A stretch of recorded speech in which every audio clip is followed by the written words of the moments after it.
On today's episode of the Locked On Eagles podcast, with free agency in full swing, I will be analyzing the Philadelphia Eagles' move so far and grade them out and just where they stand in this wave of free agency. All that and more on today's edition of the Locked On Eagles podcast. You are Locked On Eagles, your daily Philadelphia Eagles podcast. Part of the Locked On Podcast Network, your team every day.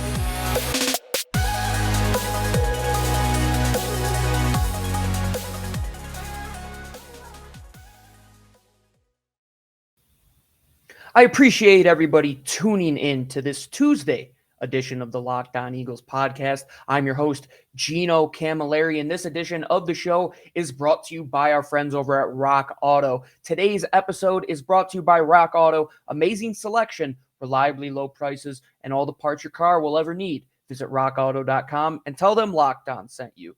And thank you for tuning in once again to this second episode of the week here, cruising along through the free agent period. I thought it was a good time after about a week and a half of the free agent window. The Eagles are about 9 to 10 moves in terms of in-house free agents and guys that they have brought in from the outside.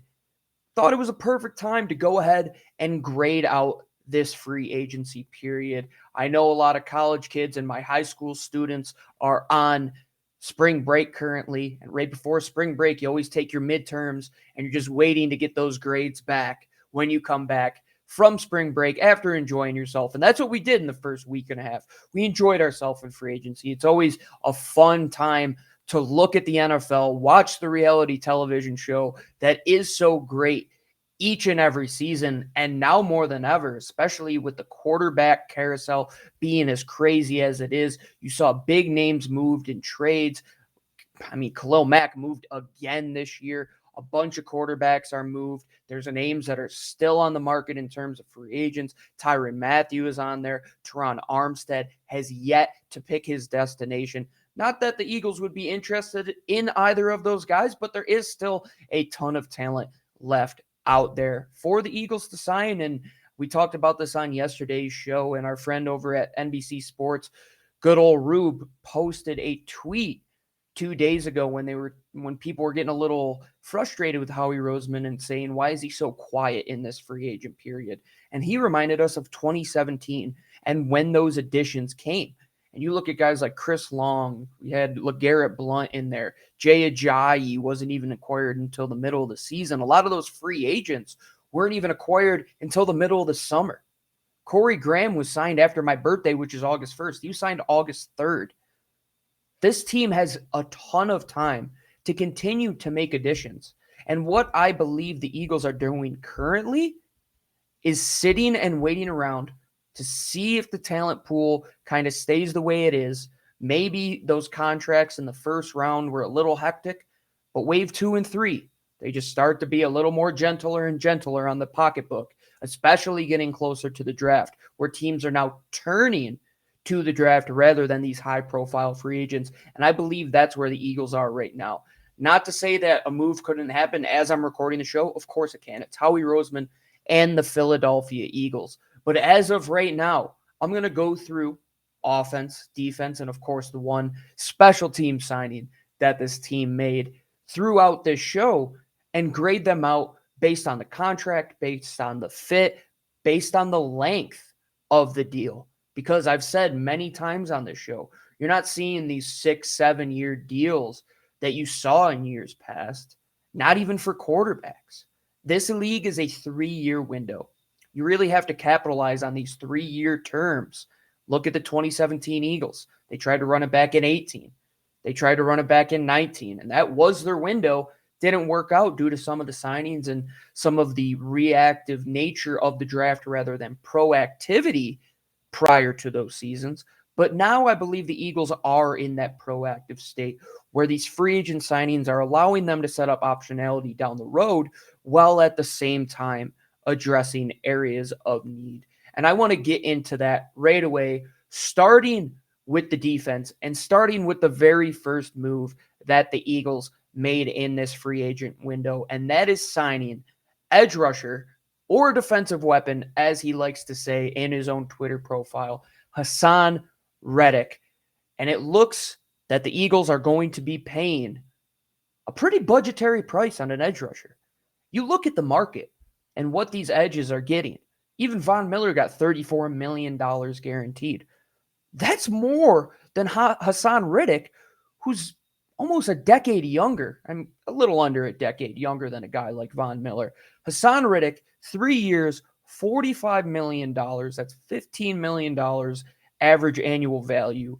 $30 million guaranteed with the potential for it to go up to $49.5 million.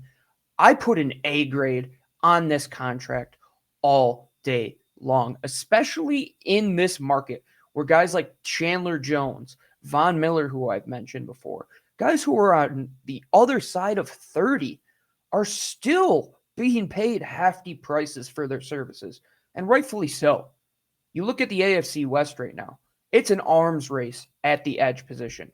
The Eagles locked up their in-house guy in Josh Sweat last year on another budget-friendly deal, I should say, and that allowed them to go out and spend some money on Hasson Reddick. Is it ideal that you would have to go out into the free agent market and bid against other teams to potentially get a player of this caliber? No, it's not always ideal, and you might find yourself bid out of that player like Marcus Williams was for the Eagles this year, like Christian Kirk was for the Eagles this year, but they landed their guy in Hasson Reddick for under $20 million a year. I thought if you were going to have to pay an edge, it would probably be closer to 20 than it would be 15. So for this Hasson Reddick deal and knowing what he can do for Jonathan Gannon's scheme, being able to be moved all around that defensive front, being able to drop into coverage, which he even mentioned in his press conference that is something that is in his repertoire. So he is going to be a versatile edge rusher or a defensive weapon, all for the cost of $15 million a year, while Josh Sweat is on the other side of him and Brandon Graham is the third guy coming off of the bench. I think Hasson Reddick, that's an A signing all day long. Usually that first move that they make in free agency, I look at the Javon Hargrave move a couple years ago, they target that player, they know their number, and they want to get him in-house before they take care of anybody else. And I believe that was what they did with Hasson Reddick. So I am giving that an A signing, bringing in the edge rusher and bringing the Philly boy back home. It's good to see a kid who played in Lincoln Financial Field and understands the culture going back to Philadelphia.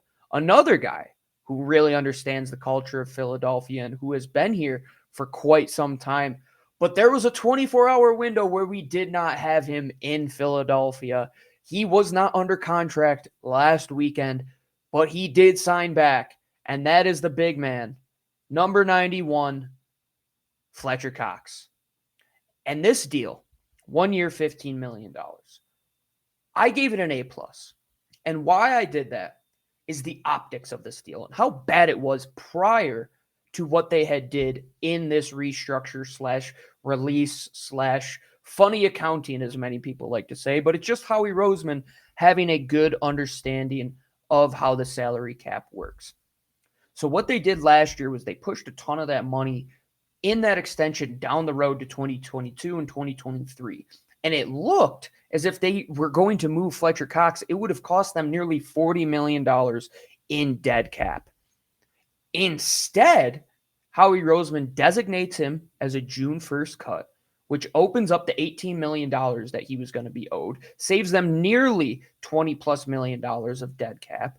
And at June 1st, they will have $18 million come free to sign their draft class, all the while saving $3 million in cap space in the difference between the $18 million that he would have been paid this season and the $15 million contract that he re-signed with a few days later. And with all of those factors, I put an A+ on this because everybody, it took guys at Over the Cap nearly 25 minutes in a single YouTube video to explain the complexity of Fletcher Cox's contract extension last season. And everybody thought it was going to be a hard one to get out of. But here we are with $3 more million in cap space, all the money they're going to need to sign their rookie class that contains 4 picks in the top 51 selections, 3 in the first round, which will not be cheap, all while keeping a Hall of Fame caliber player and a surefire Eagles Ring of Honor guy where his retired jersey will be in the rafters. Fletcher Cox, it's great to see him back. Opens up optionality in this draft. Now maybe you take a peek at Jordan Davis as we did on yesterday's Mock Draft Monday, or Devontae Wyatt, one of those two Georgia guys in the middle, because you still have Javon Hargrave, you still have Milton Williams, but you're not going to have a premier pillar of your defense potentially after this season. And we have to look at life beyond Fletcher Cox. And it was almost a reality this past weekend, but it's good to see him back. I give it an A+ because of all the money that was freed up. Howie Roseman really went to the rule book on this one, went to subsection after subsection after subsection to really find a way to get out of that Fletcher Cox deal to save this team some money. The final defensive signing that they have made, and they did make another quote-unquote defensive signing, but I threw that player into the special teams pool because that's where his value comes. But one player that was instrumental last year when it came to snap count, a player who was called upon in many different areas, who really got spinning along in the second half of the season, safety Anthony Harris. They re-signed him to a 1-year, $2.5 million deal. Cheap deal for the services that you're going to get. I put this rate at a C. It's an average move, in my opinion. I would have rather kept Rodney McLeod on a deal like this than a guy like Anthony Harris. McLeod, I believe his leadership is more impactful in that locker room. I believe he played better in the second half last season, and they really need to find an upgrade at safety. This move isn't that move. They're just going along with the course here. I say it's a C. It's going to allow them to have a starter walking into next season and walking into the draft. But it does open up the optionality because they didn't sign one of these high-profile safeties yet. Maybe they signed Tyrann Mathieu. Maybe they signed Terrell Edmonds, Ronnie Harrison. Who knows? But I believe they go into this draft with an emphasis on taking a safety within the first 2 days. There's the talk that they're very interested in Baylor's Jalen Petrie, and he should not go away anytime soon. Anthony Harris is just a stopgap, and maybe even for half a season. I don't even know if you're going to play him the whole season if you do bring in another younger caliber player. Overall, the defense with the top two guys, I'm pretty happy with that. Still have a lot of work to do in the defensive secondary. You could make the argument that they could go out and sign a linebacker in this next wave, but they still have a lot of work to do, and we have a lot of work to do here on the Locked On Eagles podcast. Coming up, we will be talking about the offense and the free agent signings, grading those out for Howie Roseman and how well he has done so far in this free agent pool. And if you want to bet, not on free agency since that's about to be over, but on the draft, it's that time of year to go to the official sports book of the Locked On Eagles podcast, and that is betonline.net, the official sports book of the Locked On Podcast Network. You know that we are always betting on betonline.net. We talk about it all the time. I have it bookmarked on my phone. I go on there at least 4 to 5 to 6 times a day just to track lines of potential Super Bowl champions next year. See where the Eagles lie in terms of winning the NFC East. Right now, it's March Madness. It's in full swing. Go over to their seamless-to-use web interface at betonline.net. Go on your mobile device. Go on your laptop. Anywhere where you can get internet. I'm pretty sure my TV can go on betonline.net today. And make sure you place your wagers responsibly because at betonline.net, it's where the game starts.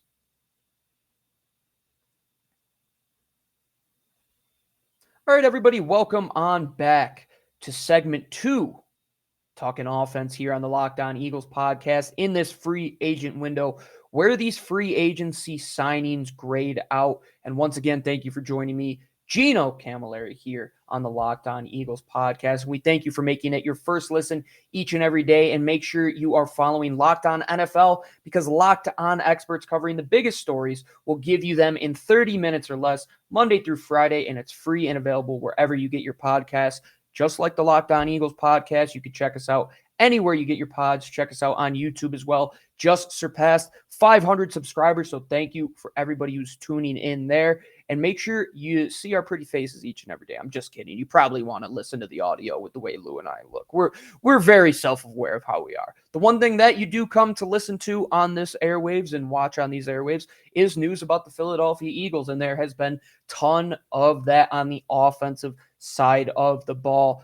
Not too many premier signings, but a lot of things that had to be done here in Philadelphia. We will get to it talking about the biggest name that has made their way back into Midnight Green, somebody that is going to retire an Eagle, somebody that, just like Fletcher Cox, will see their jersey up in the rafters when that day comes. But right now, he's in Philadelphia on a 1-year, $14 million deal. And I gave this an A+ to the 62nd power, or it should have been A+ to the 61st power to add 61 to get to 62, because Jason Kelce, you're never going to find me upset having a Hall of Fame center re-signed and paid the most money of any center at the position, and arguably should be one of the highest paid offensive linemen at the position, or in the NFL in total, because he is just that good.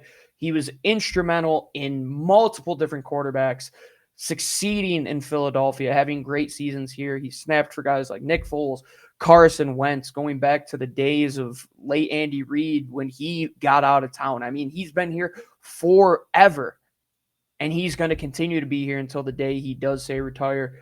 The keg got to his house from Nick Sirianni. He's going to be back in NovaCare. He's going to be on the field on Sundays. Jason Kelce, I give this a grand slam and then some type of feel to this move, because what can you say about him? What doesn't he do? He does everything. He's the second quarterback. He's a leader in the locker room, sings the national anthem at Sixers games.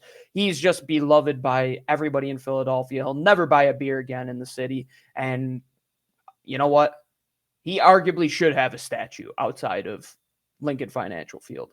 He could be one that I could see them putting up a gold statue of this guy, because he is just that good. Put him out in the Mummers costume in a gold statue. He is just the heartbeat of Philadelphia, and rightfully so. He is back in Midnight Green.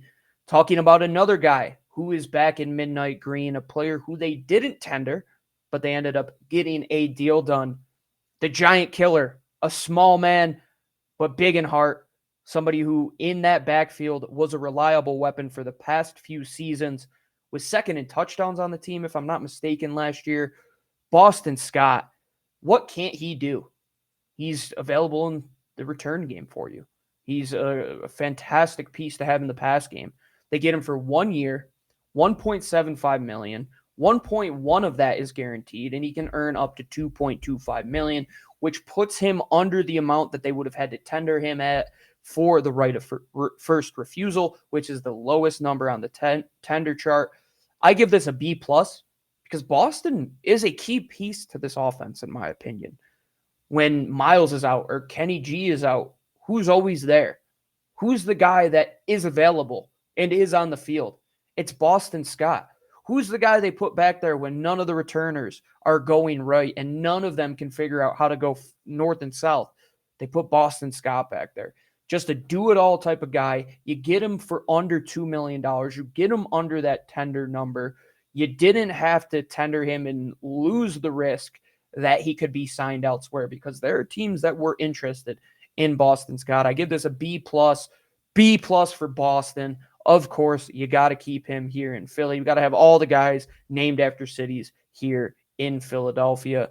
Another guy that they did not tender but brought him back under what that tendered number would have been, Greg Ward.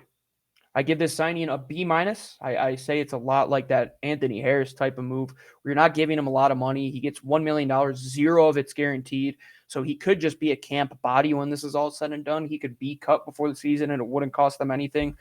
But he, just like Anthony Harris on the other side of the ball, and just, I would say, a lesser version of Boston Scott on offense, has been reliable for them. A key player in big moments. He had that one fantastic catch against the Washington football team a couple years ago to secure this team's move into the playoffs. Just somebody that you can rely on to be on the field and get you a catch if you need it. Not saying he's going to be the fourth, maybe even fifth option on this team, but he's going to challenge those younger guys that don't have roster spots secured and push for playing time if he does make the team. B- in my opinion. You get him under that tender, literally less than half of what that number would have been. And he's just been a key, I would say, role player. Your sixth or seventh man off the bench when you look at basketball. Greg Ward is that guy. And he loves doing it in Philadelphia. If he goes anywhere else, he really doesn't succeed outside of the AAF when he was a San Antonio Commander. But he is back in Philadelphia. And I'm glad he is because I don't want to see Jalen Reagor on the field. I would much rather have Greg Ward. I don't want to say that too loud because I was saying Greg Ward might be the odd man out last year. But hey, we got to right our wrongs, and Jalen Reagor truly can't play. Greg Ward, he can at least pick up some big-time plays and big-time moments. And for $1 million, 0 of it guaranteed, that's a B- signing all day long. But an A signing that I'm going to give them, and arguably the best one on offense outside of Jason Kelce, also has to do with the offensive line. Nate Herbig being tendered at the right of first refusal at $2.43 million for 1 year. That's an A all day long. He was your center. He was your right guard. He was your left guard. Played key moments for you down the stretch when Jason Kelce was banged up, when they were down to their sixth right guard during the season. Nate Herbig did a lot of everything for you. They really put an emphasis on that third guy at guard, the player that can swing center, can swing to guard, at right guard, left guard. They really put an emphasis on that position. And to get that player for $2.43 million and see what guys in this guard market are getting right now, it's absurd. The numbers that you are seeing these offensive linemen get paid. Nate Herbig is on the team for $2.43 million. And if a team wants to come and get him, they're going to have to buck up that offer a little bit. And the Eagles have right of first refusal. I give this an A signing all day long. I guarantee Nate Herbig will be on the field at moments come next year. He is one of these project guys that offensive line coach Jeff Stoutland loves. He applauds Nate Herbig through and through every time he gets to talk about him. He's back. They have their swing tackle in LaRaven Clark. They have their swing guard in Nate Herbig, and they're only going to continue to add to that position. And finally, the latest signing on offense, the one that we've all been waiting for at the position that everybody loves, the playmaking number 2 wide receiver position, maybe number 3 in this case, Zach Pascal. Of course, the most inevitable signing in Philadelphia Eagles history. Nick Sirianni was his former offensive coordinator in Indianapolis. I compare him to a Jason Avant type of guy. I'd say he's the fourth wheel on the car. A car can't go without three wheels. It's got to have 4. Zach Pascal, he's that type of guy that is going to allow you to do things. I saw somebody tweet today that said he's seen every route against every coverage. And where the Eagles lacked in that department last year with the youth that they have, Pascal will be able to come in and play that role. I only gave it a C+ signing because it was one of the ones that we knew wasn't going to blow us away when it came to flash. We knew he wasn't going to be a fix-all type of player at that position, but he's a necessary signing. And you can't have a failing grade there. I give it just over passing at a C+. We'll yet to see what the contract numbers are. I can't expect it going north of maybe $8 million. I would think that's pretty steep too. I see this coming in around 1 year, $5 to $6 million, and I'd be intrigued to see what it is. And we can adjust the grade when we do see the numbers come through. But Pascal's still only 27 years old, a reliable veteran. He has 15 career touchdowns, is going to be a guy who, when you get back as Jalen Hurts is setting his feet and need to look over the middle of the field, Pascal's going to be a guy that you can rely on to pick you up those possession type of yards. I don't like to use that term possession receiver, but Jason Avant was exactly that. And I feel Zach Pascal is very similar in that department. So that'll wrap up the offensive. And when we come back, we are going to finish with the finale, special teams, because you know we love it here on the Locked On Eagles podcast. But before we get there, in order to get places, you got to make sure you have 4 wheels, like I just said in that segment. You know where you can buy some tires, buy some tail lamps, buy motor oil? Rock Auto. Said it in the intro. With the ever-increasing makes and numbers of models that are out there, it is crazy. I used to work for a used car company that sold all the brands, and I didn't even know half of these cars, and I don't expect you to know them either, and I don't expect the guy up at your local auto parts store to have everything for your particular car. So why waste time and money? Because we know time is valuable. It costs you money to go to these places, and you're going to end up spending 30, 50, even 100% more when you go to these chain front auto parts stores. So instead of that, make sure you go to rockauto.com today. Their prices are incredibly low, and for every customer, you can find your car. There are tons of cars out there. Like I said, you can go into these auto parts stores and you're probably going to get a generic one that doesn't fit your car. See Teslas all around Denver, Colorado. I guarantee they don't have that at your local chain front store. But make sure you go to rockauto.com today, see all the parts available for your car or truck, and write Locked On in their How Did You Hear About Us box so they know that we sent you. Amazing selection, reliably low prices, all the parts your car will ever need. Like I said, make sure you write Locked On in their How Did You Hear About Us box so they know that we sent you. rockauto.com, official sponsor of the Locked On Eagles podcast.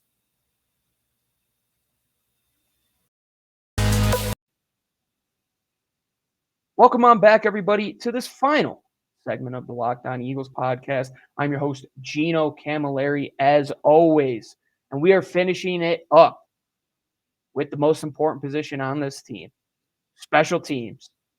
And my guy, Andre Chasserie, 1 year for the veteran minimum. I give this a B signing, obviously because he's not an impact player on defense, but he is a gunner. He's a punt gunner. He's a kickoff, return, whatever you want to put on him. He could play all four phases. Chasserie was the best player on special teams last year. He was instrumental to making that unit even serviceable. And now he's back, veteran minimum deal. He is a guy that did even play some minutes in the playoff game last season, which was crazy. Not a guy that should be out on defense for this team, but is a guy who on special teams could be a key contributor. And that's what they're going to have to continue to do in this free agent window. And as I addressed all of these positions, this thing is fluid. They're not just going to stop here. This isn't the start of the season. It's not the end of the season. This is the midterm area of the offseason. We still have plenty of time until we get to the regular season. There's plenty of moves to be made. But these moves right now, a lot of them in-house for the Philadelphia Eagles, in my opinion, were necessary. They're not a team that's attracting a ton of these high-profile free agents, right? We know that. They got outbid for guys like Christian Kirk, Allen Robinson, so on and so forth. But bad teams allow their good talent to leave. The Philadelphia Eagles have taken care of their in-house talent. I know that talking point was put out that they used a lot of this money for this offseason last year to sign Jordan Mailata, Josh Sweat, TJ Edwards, Devontae Maddox, so on and so forth. And I don't see a problem saying that. They weren't going to get these top guys. The Eagles aren't a premier destination right now. They have to look themselves in a mirror and identify that. So how do you stay with the course? How do you keep this thing on track? Well, you make sure Jason Kelce, you squeeze everything out of him. Fletcher Cox, same thing. Bring in veteran guys like Zach Pascal that can role play for you. Keep Anthony Harris around so you don't have this giant gaping hole at safety. Are they sexy moves? No. Is it a Ferrari? No, sometimes you got to have a Toyota Camry. Sometimes you just have to be able to get to a place. And where the next stop is the NFL draft. You didn't have to spend all this money in free agency to clear up these holes because you have 4 picks in the top 51. We always knew that was going to be the end result of this class, of this offseason. Getting those 3 first-round picks. Guys that will be on rookie contracts at least for the next 4 years. Guys who should be instant impact players. If you're relying on free agency for that to happen, you're a more reactive team, i.e. Hasson Reddick. Great move, but it was reactive. We have to be proactive. This team has to take a step towards competing not just in the future of 2022 and 2023, but in a bigger window. You want to be a team that just isn't there for a year, 2017. And then after that, you just return to mediocrity. I want to be a team that competes with the best of the best. You have to find a way to get there. Making sure you keep decent talent in-house is one way to get there. Making sure you compile top draft picks is another way.